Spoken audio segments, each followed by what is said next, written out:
Really? Again? Different night, same script?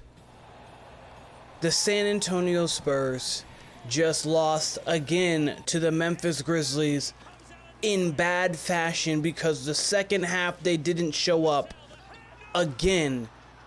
We're going to discuss it here on Spurs Digest with your host, Keenan Warner. And if you guys haven't yet, make sure you take a spur of the moment to get every Spurs moment by hitting that subscribe button. We have some high highs.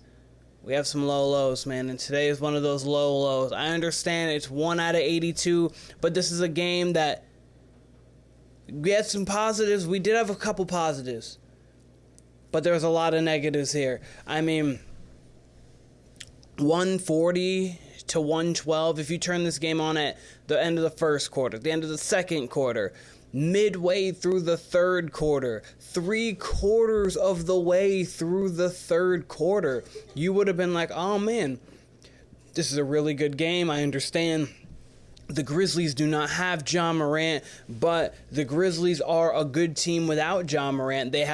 They've played many games without Ja Morant, and they can get wins. They have Jaren Jackson Jr., they have Desmond Bane, Scottie Pippen Jr. has done well.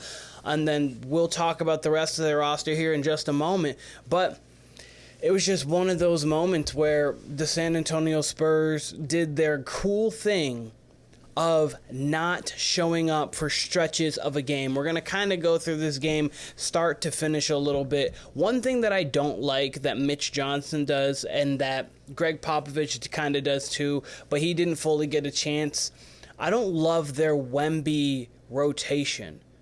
Why are we trying to sub him in with 2 minutes left in the first half? Like, why is this substitution pattern?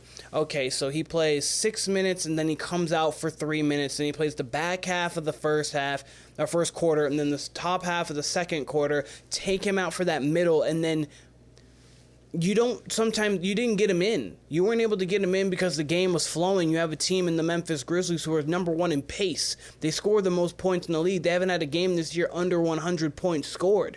So a lot of the time, you're not going, especially against that team. I obviously know every team's different, but you're going to have situations where you want to sub him in at the 2:30 mark to get the last 7 possessions of the game with him having the ball in his hand, the quarter and the half of him having the ball potentially in his hands and him being able to disrupt things defensively, and the game just continues to flow and he doesn't get in the game. Put him in. There was a dead ball with 3:13 left. If you're going to put him in with 2 minutes left, what's that 1 minute going to do? He's 21 years old. It's not like he's old. It's not like you've got to do, oh my God, I've got to save his legs. He's fine. Put him in the game when you get the stoppage to do so, even if it's a minute or two more. I'd rather have him playing 38 minutes right now than 33 and us losing, because in those stretches we aren't playing our best basketball because we don't have the best players on the floor. I'd also love to see him and Bassey on the floor together. I understand. I love the energy that Bassey plays with. He's able to get out and be active with his hands, get on the board. He's obviously a down low presence. Wemby is being an up top presence who can get down low. You can really get a nice high low with him and Bassey. I've been calling for this. I would love to see both of them get involved in the game together, but you have a situation here where the Memphis Grizzlies just out hustled, played, and the way that they play was a problem for the San Antonio Spurs twice in the second half. They were able to play with them early, but as I said, they're number one in pace, and when they play with that pace, they get down the hill. They're a team that goes really one-on-one. Doris Burke and Mark Jackson were talking on it on the call. About 35 to 40-ish ball screens a game they have. The rest of the league is around 85 to 90 on average. So ball screens are because you want mismatches. You want to get into advantageous situations to where you can get your fast players on their slow players, their small players on your big players, so you're able to get into positions where mismatches are, it's the name of the game, mismatches.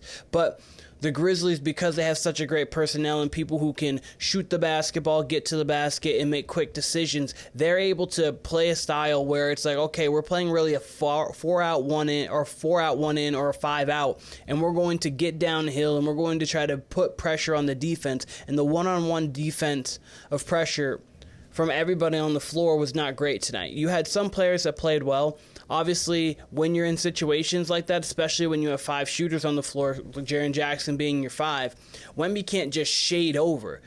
They were trying to put Wemby on the worst shooter on the floor so he could help shade over, so when Chris Paul was getting attacked going downhill, he could help. But when you do that, you kick the ball out, there's rotations, they pass the ball, and they end up with 39 assists on their buckets tonight. I mean, 19 of 44 from the 3. They shot 50, 40, 73% from the floor, 40 rebounds. The rebounds were fine.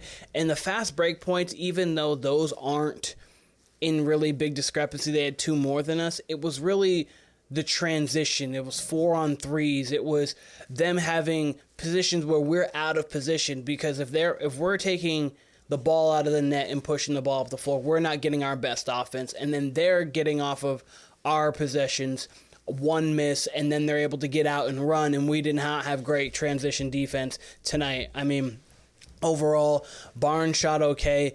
I loved the way Wemby kind of tried to command things in the fourth quarter, but it was too little too late at that point. Chris Paul, Devin Vassell, he really got it going in the third quarter. That was really nice to see from there. And Stephon Castle, a guy, he is really the bright spot.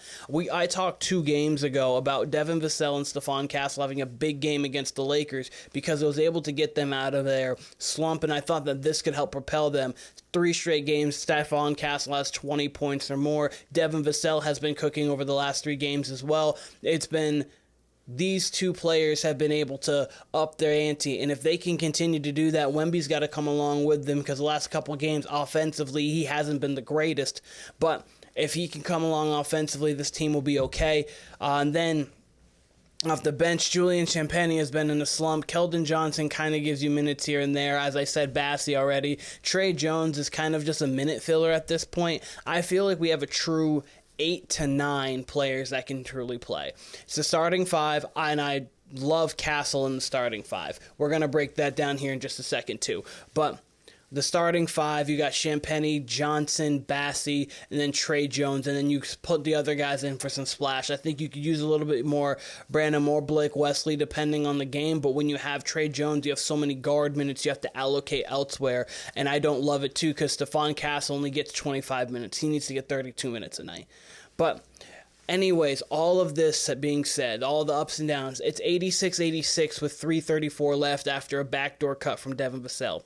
They go on a 16-0 run to end the quarter, and that ends the game because they just continue that run into the fourth quarter. I mean, the Grizzlies overall, Desmond Bane 22, Jalen Wells 22, Aldama had 29, and he had a career high in points. And right now, this is before the game. They're 10-7, now 11-7 without John Morant this season. So the Memphis Grizzlies are a good team regardless of who is on the floor, because they have a very good coach in Taylor Jenkins. But this guy right here, he's the one bright spot on the game.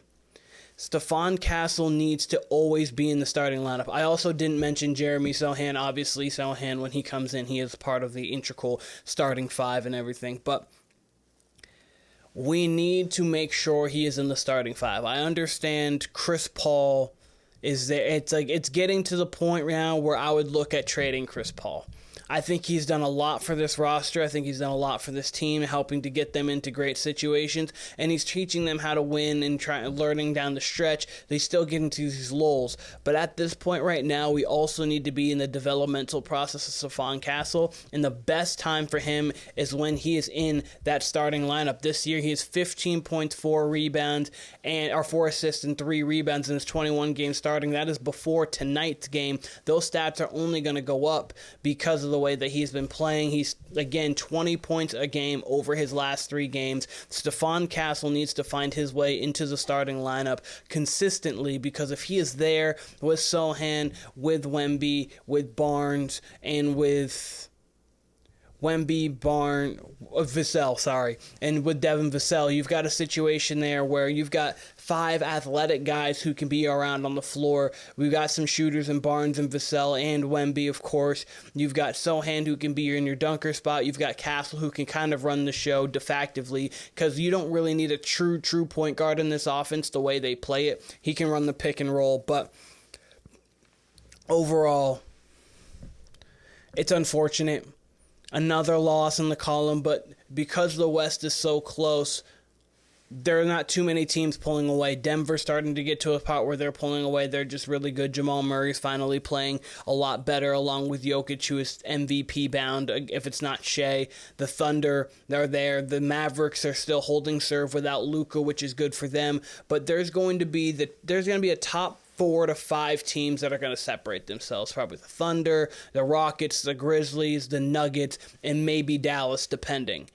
That 5-ish, depending on what Dallas does, that 5 through 11, or 5 through 10, I should say, because obviously 11 doesn't make the playoffs, are going to be up for grabs, and that's where the Spurs can come in and make their presence known. But what did you guys think about this game tonight? Do you guys think it's a referendum on, what do you guys feel that this game really does for the San Antonio Spurs, or how do you feel about the team coming off of this 2-game losing streak, specifically to the Memphis Grizzlies? Let me know. I am very interested to see all of your guys' thoughts and comments on the San Antonio Spurs team in the situation we're in right now. But this has been Spurs Digest with your host, Keenan Warner. I appreciate all of you guys, and I will be seeing all of you guys very soon.